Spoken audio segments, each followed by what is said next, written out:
We are following breaking news out of Chicago, where a judge has just ordered hundreds of individuals detained by federal agents to be released. So, after months of attacking law enforcement, the mobs in Chicago have gotten their wish. As a sanctuary judge has ordered the release of 600 illegal fugitives who were each tracked down by ICE, while agents endured constant rioting and assaults, while working overtime to bring criminals in this lawless stronghold to justice. Justice this sanctuary wants to make sure never happens. We thought that something like this might happen. We were hearing rumblings that potentially people were going to get out into the street and give themselves up. That's what they said, to be arrested. You guys can see this clash taking place. We saw more than 20 people actually come into this road right here. Yeah, this is shocking, Kate. This is a federal judge who says that what ICE and Border Patrol have been doing in Chicago is in violation of a 2022 consent decree. Because the government has been unlawfully detaining people in mandatory detention, I'm very fearful that at least a couple hundred of them are already gone. Gone as in deported, either at the government's hand or self-deported. But of the thousands who remain in U.S. custody, Judge Jeffrey Cummings today ordering the release of 615 people. ICE agents and those allied law enforcement teams risked their lives to apprehend those 650. And I'll tell you what, we're going to go even harder on the streets. If he releases those 650, we're going to apprehend 1,650 on the streets of Chicago.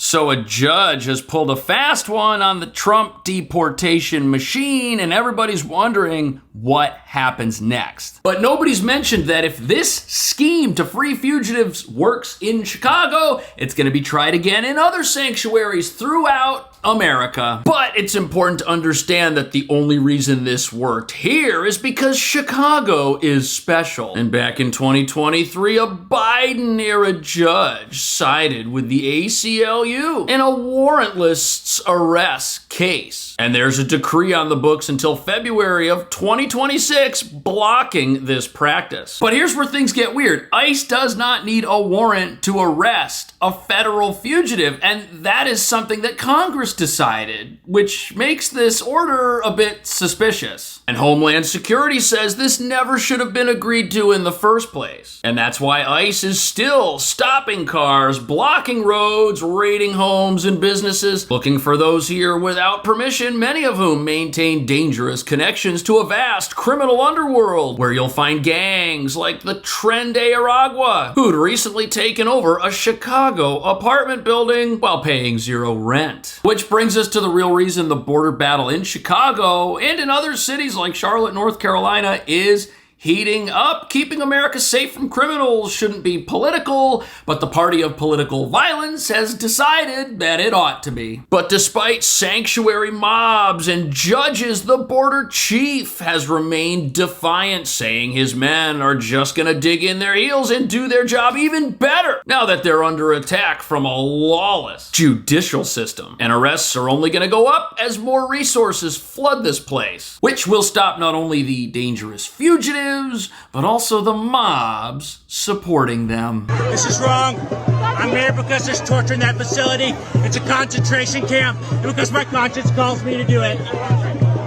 What's happening here is evil, and the Illinois State Police are complicit in it. So here we have a sanctuary priest who's always at this deportation jail for some reason, and he says what's going on inside is wrong, enforcing America's laws is evil, and he calls it a concentration camp, which isn't true. Many detainees in this place are transferred out and deported as soon as possible, a process which takes longer the more rioting that goes on outside of it, with the mobs out front not realizing their antics just keep people here longer, which might actually be what these people want. They don't care about folks that are in the country illegally.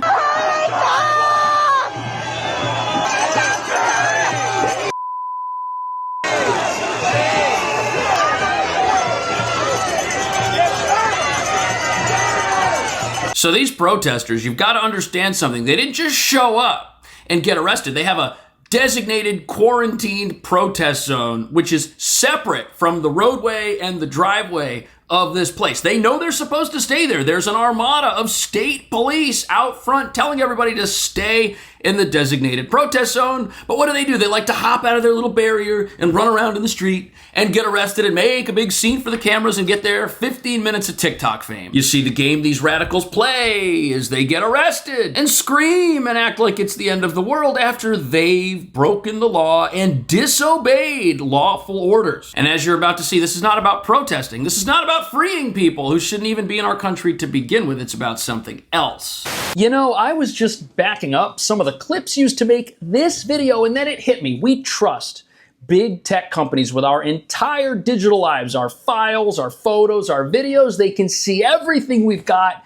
They can scan it. They can use it to train AI and sell us stuff. And that's why I was so glad to find a sponsor for this video that cares about its customers and won't farm them out, and that sponsor is Proton Drive. Now, Proton is a privacy company first. They do not make money selling ads. They don't access or sell your data, period. Their cloud storage, Proton Drive, is protected with end-to-end encryption. That means your files and photos are locked, and only you've got the key to open them. Not even the folks that run this service can see what you put in it. I really like the real-time collaboration on Proton Docs. I can write and edit scripts and titles with my team, knowing that our ideas are safe and private, and I can see the changes that they're making. Plus, you can securely share huge files with anyone, just using a link and even password protected if you want. But the best part is you can get started right now using Proton Drive for free. That's right. And by signing up, you're not only supporting my channel, but you get to join the over 100 million people who are taking back their privacy. Right here's the link you can follow to sign up for free. It will also be in the description of this video. Huge shout out to Proton for sponsoring this video and building a better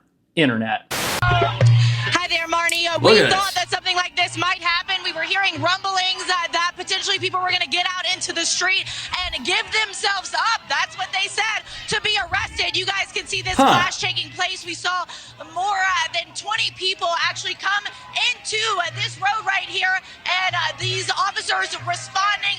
As you can see, it looks like they have formed a human chain. Okay, so what you're looking at right here, these are Antifa 101 tactics. Force the police to arrest you and then scream about how the police are wrong and how all of this is unjust and try to generate sympathy for this cause, which again is not about freeing fugitives. It's about resisting Trump. Every U.S. president's deported people, but they only care about it when Trump does it. On top of that, you don't need to enter a roadway and paralyze it to peacefully protest. And you certainly don't have to altercate with law enforcement to peacefully protest. That's not what peaceful protesting entails at all. But remember, we're talking about a lawless sanctuary here. We've got elected officials all over the Chicago area telling people that Trump's awful and that they need to stand up and resist. And now this judge has come out of nowhere and has released people that ICE officers put their lives on the line to take into custody. Despite a court order banning warrantless arrests that had been agreed to by the government, Border Control officers and ICE agents continued to round up suspected immigration violators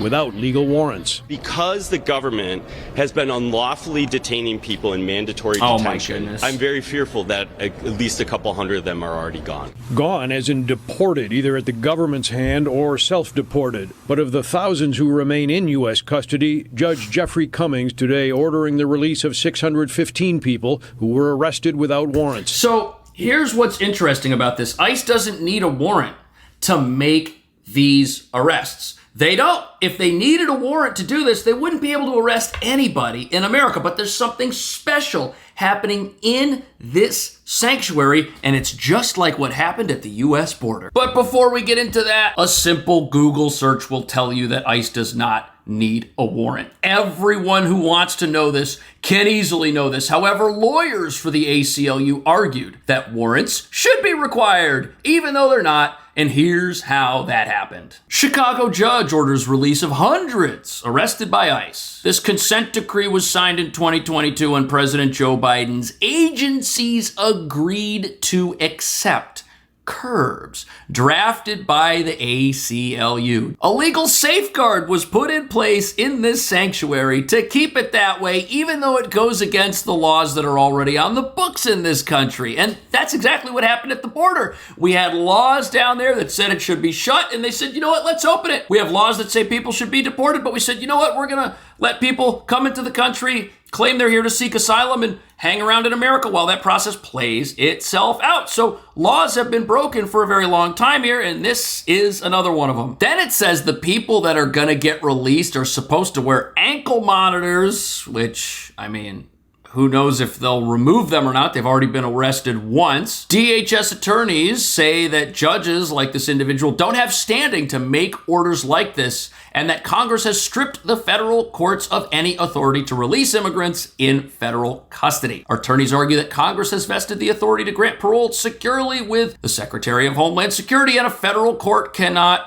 overrule this. Judge Cummings allowing the government time to recheck that there are no dangerous criminals being released. Deadline a week from Friday. For now, then, they are among an estimated 5,000 Chicago area detainees who will remain behind bars, mostly locked up in local jailhouses under contract with ICE. NBC5 Investigates has found at least 20 facilities scattered across the central U.S. being... So this judge's order, it only applies to a very small number of people who are in custody. And what's absolutely crazy about this is the mobs and the local politicians are interpreting this. They are being told that, hey, see, we told you what Trump's out there doing is wrong. It's illegal. A judge just blocked him. A judge just came out and said that what Trump is doing is illegal. And since it's a judge and we know Trump's a criminal, obviously the judge is right. This is just emboldening this dangerous anti-ICE resistance movement that wants to stop the federal government from doing its job. But here's the thing, releasing dangerous criminals back onto the streets, that's the opposite of public safety. That doesn't do anything that these activists are claiming. It doesn't make communities safer to release dangerous criminals. It doesn't make communities safer to put people back on the streets who've committed a crime. No, that's bad news, especially when people who are in the country illegally have some connection to the criminal underworld, because how else do you obtain employment? How else do you enter America? A lot of these folks, sadly, have debts that they bring with them that they owe to dangerous gang members, and they're working at jobs fraudulently throughout America to pay back some of the worst criminals on our planet. So even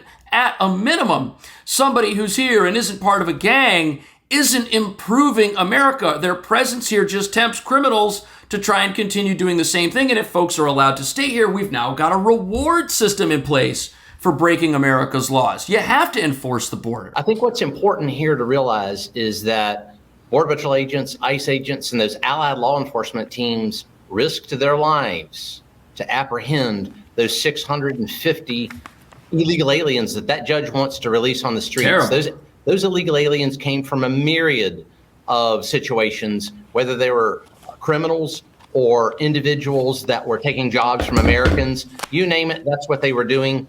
And I'll tell you what. Right. So that's the important thing that we need to understand here. If somebody's in the country and they're not supposed to be here, if they obtain an opportunity, like a job, okay, maybe they're going to work and maybe they're trying to provide for their family, but everybody does that. And on top of that, they have illegitimately taken a job that could have gone to somebody who's here with permission. And that's the part of this that people just aren't understanding. You've got a whole operation in Chicago by the Democrat Party there to try and talk about affordability. Yet here we are in a sanctuary city where opportunities that would make life more affordable for people are being stolen from them. So this whole sanctuary apparatus is not lifting people up who are in this country. It's not benefiting people who are here with permission one bit. And it does seem like this crowd is getting more violent and pushing back, and it's certainly not what we would call free speech. These are people that are deliberately provoking law enforcement, trying to have a confrontation. And you can tell just by their, you see the signs in the background of open borders and other things like that. Right. These are people that are determined. They don't care about the conditions where people are being housed. That's a pretext because they want open borders. Right. That's the thing.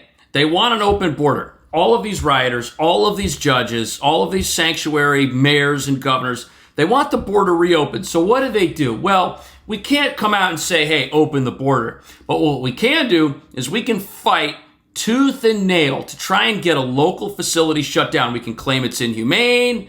We can try to tell people that folks are being mistreated, that people are being taken off the streets and stripped away from their families. Here's the thing about that. If any criminal is caught and they're in the presence of their family, when they get arrested, they will be placed in custody away from their family temporarily while things happen. We still allow people in custody for immigration-related violations to decide while they are in custody, waiting to see a judge and get their final order of removal that, hey, you can self-deport right now and we'll give you up to $1,000 to make that happen. And if you want to bring your family with you, you can do that. So the U.S. government is still paying people to leave, even the people that are inside this detention facility. They've all got the opportunity to walk out of there whenever they want and start obeying America's laws. The only people even in this place, which does not have concentration camp conditions, because we would have seen video evidence of that by now, these are people who don't even have to be there.